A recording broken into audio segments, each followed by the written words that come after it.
Oui, donc c'est un appartement qui fait 60 mètres carrés, qui est très lumineux, regardez, avec le...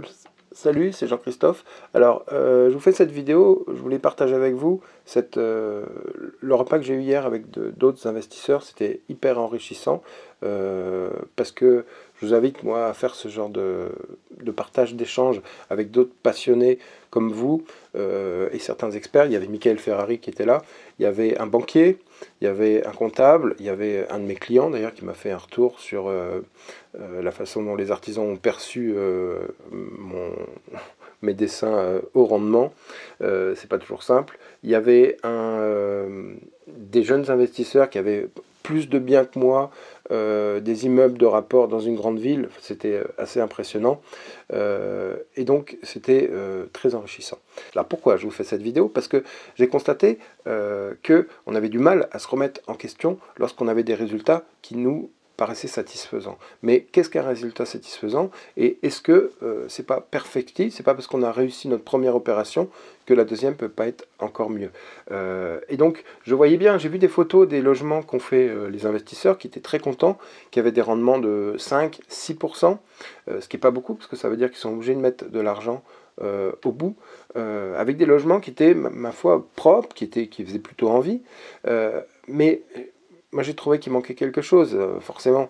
Il n'y avait pas cette âme, mais comment en être conscient lorsqu'on a quelque chose qui fonctionne? Comment imaginer que ça puisse être mieux alors qu'on a déjà plein d'appels pour notre logement? Pourtant, au niveau des couleurs, c'était perfectible, au niveau du choix des matériaux, de la séparation des espaces, il y avait plein de choses. Mais si on n'en est pas conscient, si on ne sait pas que on peut faire quelque chose de différent et de mieux, si on ne se pose pas cette question, si on ne se remet pas en cause, eh bien, on va avoir du mal à progresser. Je donne cet exemple. Donc, un investisseur qui était là hier a visité un bien avec trois pièces et trois murs porteurs. Il voulait faire de la coloc. Il me dit, voilà, je voudrais faire de la coloc dans ce... Donc, il n'y avait pas de cloison, là, j'enlève.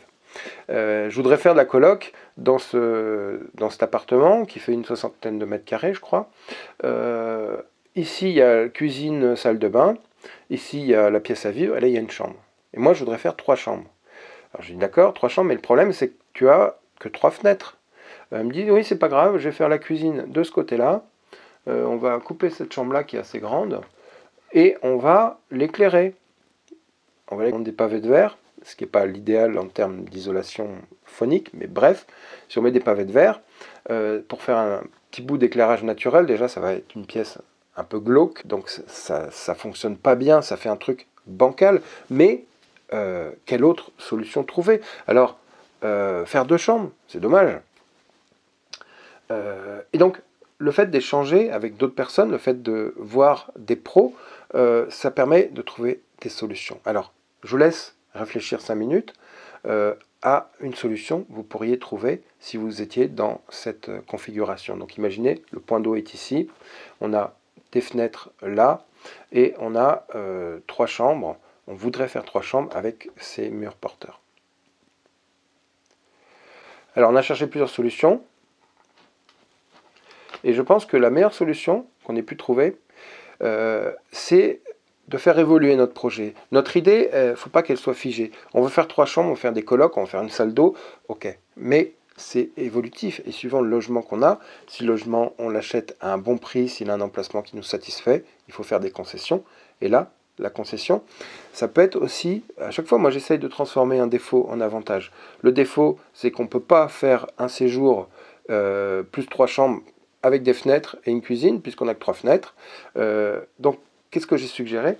Eh bien, on peut avoir un WC, une salle d'eau sans fenêtre. Donc, l'idée, vu que l'eau est ici, ça va être d'avoir une cloison non pas au milieu comme il voulait le faire au début, mais par ici, pour faire WC, salle de bain.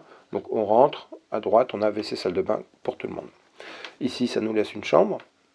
Ici, on aurait pu mettre la cuisine, mais on va pas mettre la cuisine, on va faire une chambre. Et ici, on va faire une autre chambre. Alors vous allez me dire, eh ben, on mange pas. Et si on va manger même trois fois. L'idée, c'est de mettre des blocs kitchenette dans chaque pièce. Et du coup, qu'est-ce que ça va faire? Ça va faire des colocs améliorés. Alors, un bloc kitchenette, c'est pas ce qui coûte très cher. Et au niveau des évacuations, c'est beaucoup plus simple qu'une salle d'eau.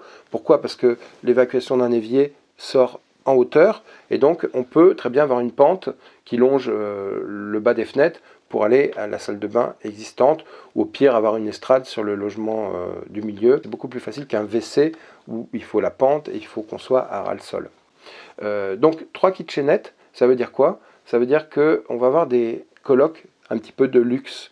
Le souci, c'est qu'on va quand même ne pas avoir de pièces d'endroit pour se réunir, puisqu'on n'a plus de pièces communes. Donc ça, il faut que ce soit un argument vis-à-vis des parents. Le fait que c'est une coloc, pour avoir l'examen, il faut que les parents se projettent avec leur enfant le diplôme en poche, et que le séjour, c'est la meilleure façon, que ce soit la fiesta dans le salon où il y a la moitié de l'amphithéâtre qui viennent faire la bringue. Donc mettez en avant le fait que ce soit une coloc pour étudier et non pas pour faire la fête, et que grâce au fait qu'il n'y ait pas de lieu commun, ça limite en termes de place les rassemblements illégaux.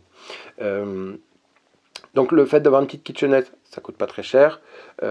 L'inconvénient quand même, c'est que faut qu'il puisse recevoir ses 2 autres potes dans sa chambre. Donc il va falloir que la configuration de la pièce soit faite de façon à ce que on ait un endroit qui soit différent du reste, du lieu où on dort, du lieu où on travaille, qui soit un endroit où on va pouvoir se rassembler, où on va pouvoir s'asseoir à 3 ou 4 face à face, avec une petite table basse, avec un petit éclairage dans chaque pièce. Donc si on arrive à configurer ça de cette manière-là, on va pallier au fait qu'il n'y ait pas d'espace commun, on va ajouter donc le fait que chacun ait sa petite kitchenette, et donc on va avoir en gros une coloc de luxe, alors qu'au départ, l'investisseur qui était là hier, il serait parti avec quelque chose de handicapant, parce qu'il serait resté dans son idée de vouloir faire absolument une cuisine, parce que c'est comme ça qu'il avait appris, vu faire ou fait auparavant. Mais vraiment, notre boulot d'investisseur, c'est l'adaptabilité. Il faut vraiment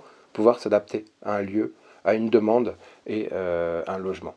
Voilà. Écoutez, j'espère que cette vidéo vous a plu. Je vous dis à bientôt. Vous pouvez vous abonner, liker, laisser vos commentaires. Vous savez comment ça se passe. Je vous dis à bientôt. Ciao.